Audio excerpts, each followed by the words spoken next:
नमस्कार बच्चों। मैं क्लास 6 क्या है मैं क्लास 6 का मैथ पढ़ा रहा हूँ। ठीक है, मैथ में मैंने 2D खत्म कर दिया है। ठीक है, 2D को मैंने क्या कर दिया है, पढ़ा दिया है। अब इसके बाद देखिए, राष्ट्रीय आय एवं योग्यता आधारित छात्रवृत्ति परीक्षा, यानी जो क्लास 6 में बच्चे पढ़ते हैं तो वो लोग क्या देते हैं, छात्रवृत्ति के लिए पेपर देते हैं। तो उनके बुक्स में दिया हुआ है सवाल है। ठीक है, जो छात्रवृत्ति के लिए प्रश्न जो परीक्षा होता है उसमें ये प्रश्न पूछे गए हैं। ठीक है, तो 2D के आगे क्या ये दिया गया है सवाल। देखिए सवाल क्या कह रहा है, ध्यान से पढ़िएगा। राष्ट्रीय आय एवं योग्यता आधारित छात्रवृत्ति प्रश्न है ये। ठीक है, अब देखिए 80 और 90 के बीच अभाज्य संख्या है। 80 और 90 के बीच, मतलब 80 यानी 80 है और ये 90 है। ठीक है, तो इसके बीच अभाज्य संख्या, ठीक है, अभाज्य संख्या देखिए तो 81, 82, 83, 84, 85, 86, 87, 88, 89, 90 क्या है ये जो सवाल है इसके बीच, यानी 80 से लेकर के और 90 के बीच क्या लिखना है, अभाज्य संख्या लिखना है। अभाज्य का मतलब ये होता है बच्चों, अभाज्य का मतलब ये होता है वो किसी भी संख्या से न कटे। ठीक है, तो अब देखिए 81 99 81 3 से भी कट जाएगा, 9 से भी कट जाएगा, ये आपका नहीं होगा। 82 ये भी कट जाएगा। 83 किसी भी संख्या से आप लोग भाग दोगे तो वो नहीं कटेगा। ठीक है, एक हमारा क्या होगा 83 हो गया। अब देखेंगे 83 किसमें, एक इसमें है, लेकिन इसमें 81 भी दिया, इसलिए क्वेश्चन ये नहीं होगा। ठीक है, 83 इसमें भी दिया है, लेकिन इसमें भी क्या दिया है, 87 भी दिया है।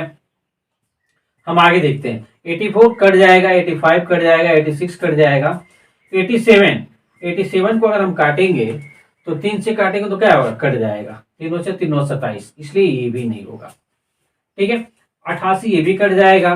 89 एक ऐसी संख्या है कि आप किसी से भी नहीं कटेगा, तो 89 यहाँ 83 दिया है और 89 यहाँ पे दिया है, यानी जो घ वाला ऑप्शन होगा ये सही होगा। ठीक है, अभाज्य का मतलब ये होता है, देखो अभाज्य को हम प्राइम नंबर भी कहते हैं। तो देखिए प्राइम नंबर वो होता है या अभाज्य नंबर वो होता है जो किसी भी संख्या सिर्फ अपने आप से कटे, माने एक से कटे और अपने आप से कटे, क्या हो, अपने आप से विभाजित हो, वो संख्या क्या कहलाती है, अभाज्य संख्या कहलाती है। ठीक है, तो आप लोग समझ लीजिए क्या 83 और 89 एक ऐसी दोनों संख्या है जो सिर्फ एक से और अपने आप से कटेगी, इसलिए क्या होगा, घ आपका सही होगा, यानी आपका उत्तर ही सही होगा। ठीक है, अब नेक्स्ट अगला वीडियो देखिए, ये पहला क्वेश्चन हो गया, दूसरा क्वेश्चन देखिए आप लोग। ठीक है, ठीक है, देखिए वही क्वेश्चन दूसरा, वही मान जो छात्रवृत्ति में जो छात्रवृत्ति की परीक्षा होती है राज्य स्तरीय पे, है ना, स्टेट लेवल पे, उसमें प्रश्न पूछा हुआ है। ठीक है, देखिए इस प्रश्न में 5 पद दिए हैं। किसे दिए, 5 पद, 1 पद, 2 पद, 3 पद, 4 पद, 5 पद, माने 5 पद दिए हुए हैं। 4 किसी न किसी रूप में एक समान है, यानी किसी रूप में एक समान है, यानी 4 इसमें से मिल रहे हैं और एक उससे क्या है, एक अन्य चारों से भिन्न है, यानी 5 ऑप्शन है तो 4 एक जैसे हैं और एक कोई क्या है, भिन्न है। अन्य से भिन्न पद की संख्या को उत्तर पत्रक पर संगत प्रश्न के सम्मुख वृत्त से घेरिए। यानी कहने का मतलब ये है, इसमें 5 ऑप्शन दिए गए। कितने ऑप्शन दिए गए हैं, 5 ऑप्शन दिए गए हैं। 4 क्या है, समान है, यानी अगर 4 समान है तो क्या होगा, एक आपका क्या होगा, इससे भिन्न होगा। यही सवाल है आपका, यही प्रश्न कह रहा है। तो चलिए हम देखते हैं इसमें क्या समान है और क्या भिन्न है। अब देखिए 6 3 18, 7 5 35, 9 3 27, 5 4 26, 8 7 और 56। अब देखिए हम अगर 6 और 3 का गुणा करें, 6 और गुणे 3 क्या आएगा, 18 आ गया। तो पहला क आपका हो गया। ख को देखिए, ख का हम क्या करें, 7 और गुणे 5 का गुणा करें, क्या आएगा, 35 आ गया।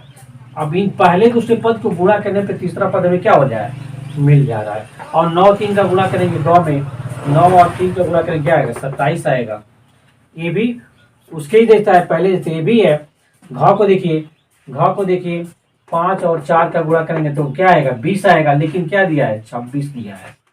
ठीक है, अब अंग को भी यहाँ पे बुक में 14 दिया है, ठीक है, तो गलती से दिया है, ये अंग होगा। ठीक है, अब 8 और 7 का गुणा देखते हैं हम। 8 और 7 का गुणा करेंगे, क्या है, यहाँ पे 56 दिया, यानी ये और ये तीनों मैच हो गया, 4 अलग हो गया, यानी 4 आपका सही होगा, यही होगा, क्या होगा, ये 4 आपका आंसर होगा। ठीक है बच्चों, हमें पूरा विश्वास है कि आपको ये अच्छी तरह से क्वेश्चन समझ में आया होगा। ठीक है, अगर समझ में नहीं आएगा तो आप कमेंट बॉक्स में लिखिएगा, मैं दोबारा इसको पढ़ाऊंगा। ठीक है बच्चों, फिर नेक्स्ट अगला सवाल देखिए। ठीक है, 2 हो गया, एक सवाल और दिया हुआ है, नेक्स्ट अगला देखिए। और ठीक है बच्चों, क्या कीजिए, अगला तीसरा क्वेश्चन देखिए, क्या है, ये आपका तीसरा क्वेश्चन है। ठीक है, मैं आपको कितनी बार बताया हूँ कि छात्रवृत्ति का उत्तर प्रदेश राष्ट्रीय स्तर पर जो परीक्षा होती है उसमें पूछे गए क्लास 6 के क्या ये सारे प्रश्न हैं। ठीक है, जो कंपटीशन बच्चे बैठते हैं जिन्हें छात्रवृत्ति लेनी होती है उसमें क्या है, ये क्वेश्चन पूछा जाता है। ऐसा नहीं है, ये अगर यूपीपी के पेपर जो आप लोग बड़े होकर दोगे उसमें भी पूछा जाता है, रेलवे में भी पूछा जाता है, एसएससी में भी पूछा जाता है, और टीचर में भी क्या हुआ, ये पूछा ही जाता है। ठीक है, तो आप लोग क्या करिए, इस क्वेश्चन को ध्यान से पढ़िए। ठीक है, अब देखिए क्वेश्चन क्या है, दिए गए 5 विकल्प में से लुप्त पद को ज्ञात कीजिए, यानी 5 पद दिया गया है, 1 पद, 2 पद, 3 पद, 4 पद, 5 पद, 5 पद दिया गया है। ठीक है, 5 पद दिया गया है, इसमें जो तथा उसकी संख्या को सही प्रश्न संख्या से सामने उत्तर पत्रक पर लिखिए। ठीक है, हमें क्या करना है, जो ये ऑप्शन दिया हुआ है 196, 169, 144, 121, 100, ये जो दिया गया है, अब इसमें के आगे यहाँ पे कौन सा आएगा हमको इसमें से चूज करके क्या करना है, लिखना है। ठीक है, इसमें से हमें क्या करना है, चूज करके लिखना होता है। अब देखिए, अब दिमाग से दौड़ाइए, 196 है तो 196 कहाँ से आएगा, हम इसमें से क्या करेंगे तो 169 आएगा, इसमें से क्या करेंगे तो 144 आएगा, इसमें से हम क्या करेंगे तो 121 आएगा, या फिर 100 आएगा, और 100 के बाद अगला अंक कौन सा होगा। ठीक है, तो अपने माइंड पे आप लोग जोर डालिए कि आखिर कौन ऐसी संख्या है जो हम ये सब आ रहा है। तो बच्चों आपको मैं हमेशा बोलता हूँ कि आप क्या कीजिए, टेबल, जो टेबल होता है जिसे हम पहाड़ा कहते हैं, ठीक है, पहाड़ा, आप कम से कम 20 तक याद कर लीजिए। 20 तक आपको क्या करना है, याद करना ही करना है। आप क्लास 6 में हो, 7 में हो या क्लास 8 में हो, आपको 20 तक पहाड़ा याद करना ही करना पड़ेगा। उसके बाद से स्क्वायर, मानी जिस हम स्क्वायर बोलते हैं, यानी जिसको हम वर्ग बोलते हैं, क्या बोलते हैं, वर्ग, यानी अगर वर्ग आपको याद करना ही पड़ेगा। अगर आप स्टूडेंट हो, आपके जीवन में क्या जुड़ा है, अगर स्टूडेंट आपके नाम से जुड़ा हुआ है तो आपको ये पढ़ना ही पड़ेगा, याद करना ही पड़ेगा। तो आप क्या करोगे, स्क्वायर, अब बहुत बच्चे पूछेंगे स्क्वायर क्या होता है, तो देखो अगर मैं लिखूंगा 4 का स्क्वायर तो 4 गुणे 4 इक्वल टू होता है 16, ये होता है स्क्वायर, या इसको हम वर्ग बोलते हैं। 5 का स्क्वायर होता है तो 5 गुणे 5 करोगे क्या आएगा, 25 आएगा। 6 का स्क्वायर करोगे 6 गुणे 6 क्या आएगा, 36 आता है। अगर उसी तरीका से हम क्या करें, स्क्वायर करें, देखिए अब अपने दिमाग, अगर आप 25 तक याद है तब तो आप इस सवाल को देखते देखते लगा दोगे, नहीं याद है तो फिर गुणा करना पड़ता है। अब देखिए ये 16 है, यानी 16 का स्क्वायर करोगे तो 16 गुणे 16 क्या आएगा, 196 आएगा। फिर ये क्या है, 169 है। अब देखिए 169 है, इस 16 का है, और ये किसका वर्ग है, 13 का है, सॉरी 14 का स्क्वायर है। ये किसका स्क्वायर है, 14 का स्क्वायर है, ये 14 का स्क्वायर है। 14 का 14 में गुणा करोगे आप तो क्या आएगा, 169। ठीक है, 14 का स्क्वायर करोगे तो ये 169 आएगा। 13 का स्क्वायर करोगे तो क्या आएगा, 13 गुणे 13 169 आएगा। 14 के स्क्वायर में 196, 14 के स्क्वायर में 196 आएगा। 13 का स्क्वायर करोगे तो 169 आएगा। 12 का स्क्वायर करोगे क्या आएगा, वो 144 आएगा। और 11 का स्क्वायर करोगे तो क्या आएगा, 121 आएगा।